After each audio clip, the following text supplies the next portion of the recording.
اینٹ بجا دی۔ یعنی آرمینیا اور آذربائیجان کے درمیان ٹسل آج سے نہیں بلکہ صدیوں پرانی ہے۔ 7ویں صدی میں حضرت عمر رضی اللہ عنہ کے زمانے میں آرمینیا کو فتح کر لیا گیا۔ یہاں کی آبادی زیادہ تر مسیحی تھی، اس لیے انہیں کہا گیا کہ اپنا مسیحی حکمران چن لیں، وہ ہماری مہر تصدیق سے حکمرانی کرے گا۔ آذر آگ کے محافظ کو کہا جاتا ہے۔ ابراہیم علیہ السلام کے والد کے بارے میں بھی آتا ہے، ان کا نام اس لیے آذر کہلاتا ہے کہ وہ آگ کی حفاظت پر مامور تھے۔ آذربائیجان کے لوگ آتش پرست تھے، اس لیے یہ آج بھی آذری کہلاتے ہیں۔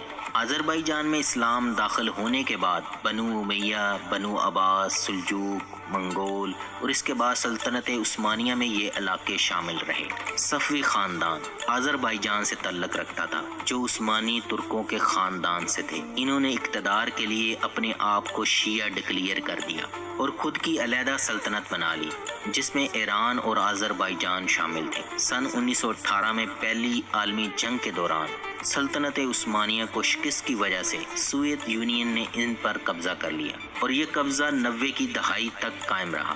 سوویت یونین کو 90 کی دہائی میں افغانستان میں شکست کے بعد ان دونوں ممالک کو آزادی ملی۔ آذربائیجان کو سب سے پہلے ٹرکی اور پاکستان نے تسلیم کیا تھا۔ ٹرکی کے آرمینیا کے ساتھ سرکاری سطح پر تعلقات نہیں ہیں۔ آرمینیا اسرائیل کے بعد دوسرا ملک ہے جسے پاکستان نے آج تک تسلیم نہیں کیا۔ آذربائیجان کے سابق صدر حیدر علیف نے ایک مرتبہ کہا تھا کہ ہم 2 ریاستوں والی ایک قوم ہیں۔ ناگورنو قراباخ کے معاملے میں پوری اقوام متحدہ آذربائیجان کے ساتھ ہے، یہاں تک کہ اسرائیل بھی آذربائیجان کے ساتھ ہے، لیکن انڈیا اور ایران دونوں آرمینیا کے ساتھ ہیں۔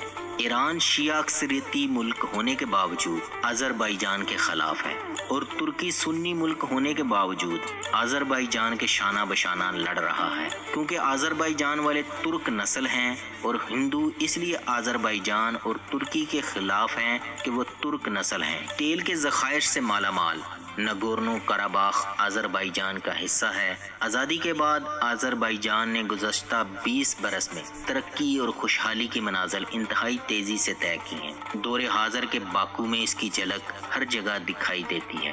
باکو شہر کے وسط میں کھڑی شعلے کی شکل سے مشابہت رکھتی 3 عمارتیں فلیم ٹاور کے نام سے جانی جاتی ہیں۔ یہ ایک ایسے قدیم شہر کی تاریخ اور اس کے مزاج کی عکاس ہیں جسے شعلوں کی سرزمین بھی کہتے ہیں، اور یہاں زرتشت دور کے ہیکل آج بھی موجود ہیں جہاں مقدس آگ جلائی جاتی تھی۔ تیل کے پیسے نے باکو اور آذربائیجان کو ترقی اور خوشحالی دی ہے۔ یہی خوشحالی آرمینیا سے ہضم نہیں ہو رہی، اس نے آذربائیجان پر دوبارہ حملہ کر دیا ہے۔ حالانکہ اس سے پہلے 1994 میں آرمینین آتنکیوں نے ناگورنو قراباخ سمیت آذربائیجان کے 7 علاقوں پر قبضہ کر لیا تھا۔ سن 2016 میں آذربائیجان کچھ علاقے واپس لینے میں کامیاب ہوا۔ دوستو، آذربائیجان نے ترقی کے ساتھ ساتھ اپنی فوجی طاقت میں بھی اضافہ کیا ہے۔ مغربی تجزیہ نگاروں کے مطابق خیال کیا جاتا ہے آذربائیجان اب اتنی فوجی طاقت جمع کر چکا ہے وہ اپنے علاقوں پر سے قبضہ چھڑوانے کے لیے تیار ہے۔ آذربائیجان کے صدر الہام علیف نے کہا کہ وہ اس خطے پر دوبارہ کنٹرول حاصل کرنے کے لیے پراعتماد ہیں۔ محترم ناظرین، آرمینیا کی آفیشیل لینگویج آرمینین ہے۔ اس کے علاوہ انگلش اور رشین لینگویج کو پرائمری زبان کا درجہ حاصل ہے۔ آرمینیا کو 11 انتظامی علاقوں میں تقسیم کیا گیا ہے۔ اس کے 10 صوبے اور 11واں دارالحکومت ہے۔ آرمینیا کیپٹل یریوان ہے اور ملک کا سب سے لارجسٹ سٹی بھی یریوان ہے۔ یہ دنیا کے قدیم ترین مستقل آباد شہروں میں سے ایک ہے۔ یہ شہر روم سے بھی 3 دہائیاں قبل بسایا گیا تھا۔ دریائے ہرزدان کے کنارے واقع اس سٹی کی آبادی 11 لاکھ کے قریب ہے۔ یریوان ملک کا انتظامی، ثقافتی اور صنعتی مرکز ہے۔ یہ شہر کلبوں، بار اور پبوں سے بھرا ہوا ہے۔ لنچ ان دا سکائی، فضا میں کھانے کے لیے یریوان بہت مشہور ہے۔ انوکھی سرگرمی ہے جو خطے کی واحد جگہ ہے جہاں سے آپ ناقابل یقین نظارے اور احساس کا لطف اٹھا سکتے ہیں۔ آپ کو اپنی زندگی میں اسے ضرور آزمانا چاہیے۔ اس کی قیمت $38 ہے، جس میں کھانے کے ساتھ ساتھ آسمان سے یریوان کا نظارہ 1 گھنٹے تک کر سکتے ہیں۔ کمزور دل افراد کو اس کی اجازت نہیں دی جاتی۔ موسم کی خرابی کی وجہ سے نیکسٹ ڈے یا پیسے واپسی کا آپشن بھی استعمال کر سکتے ہیں۔ کیسکیڈ کمپلیکس، یہ جھرنے کی طرح بنا ایسا کمپلیکس ہے جو دنیا میں اپنی منفرد پہچان رکھتا ہے۔ لائم سٹون سے بنی بہت اونچی سیڑھیاں ہیں جو پرانے یریوان کو نئے میوزیم سے جوڑتی ہیں۔ اسے 1980 میں سوویت یونین کے دور میں بنایا گیا تھا۔ اس کی سیڑھیوں کے ساتھ ساتھ ایکسیلیٹر، نمائش ہال اور آرٹ میوزیم بھی ہے۔ ہولی ایچمیازن 4 صدی کے اوائل میں دنیا میں بنایا گیا پہلا سرکاری چرچ تھا۔ یہ جگہ آرمینیا کے تمام گرجا گھروں کا ہیڈ کوارٹر بھی ہے اور یہ آرمینیا کی سب سے زیادہ وزٹ کی جانے والی زیارت گاہ ہے۔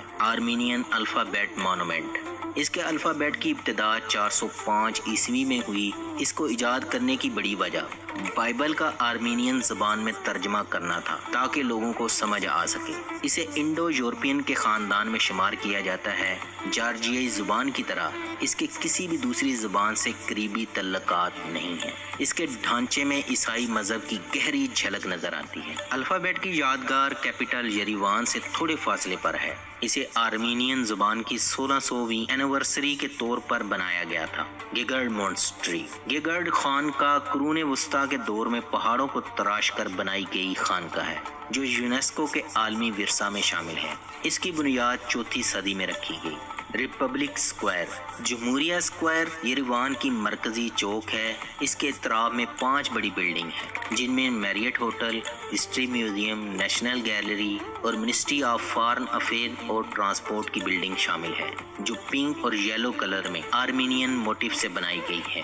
خور ویراپ، یہ آرمینین کیتھولک خانقاہ ہے جو ارارات کے میدان میں واقع ہے۔ آرمینیا کے تیسرے بادشاہ نے گریگوری کو 14 سال قید رکھا۔ سینٹ گریگوری بعد میں بادشاہ کے مذہبی سرپرست بن گئے اور آرمینیا 301 میں پہلا مسیحی ملک بن گیا اور یہاں کا سرکاری مذہب مسیحیت ہے، جن میں 92.6% آرمینیائی اپوسٹولک فرقے کے پیروکاروں کی ہے۔ 6% سے زائد مسلمان ہیں۔ اگر اس کے رقبے کی بات کی جائے تو اس کا کل رقبہ 29,743 کلومیٹر یعنی 11,484 مربع میل ہے اور یہ دنیا کا 138واں بڑا ملک ہے۔ اس کا 60% رقبہ قابل کاشت اور 9.1% جنگلات پر مشتمل ہے۔ اس کی آبادی کی بات کی جائے تو ایک سروے کے مطابق اس کی کل آبادی 30,22,000 افراد پر مشتمل ہے، جس میں 98% آرمینین نسل، 1.2% یزیدی کرد نسل اور 0.7% آذری نسل کے لوگوں کی ہے۔ اور ایک دلچسپ بات بتاتا چلوں، 56 لاکھ سے زائد آرمینین نسل کے لوگ دیگر ممالک میں بستے ہیں۔ یہاں کی اوسط عمر 75.6 سال ہے۔ اس کی معیشت کی بات کریں تو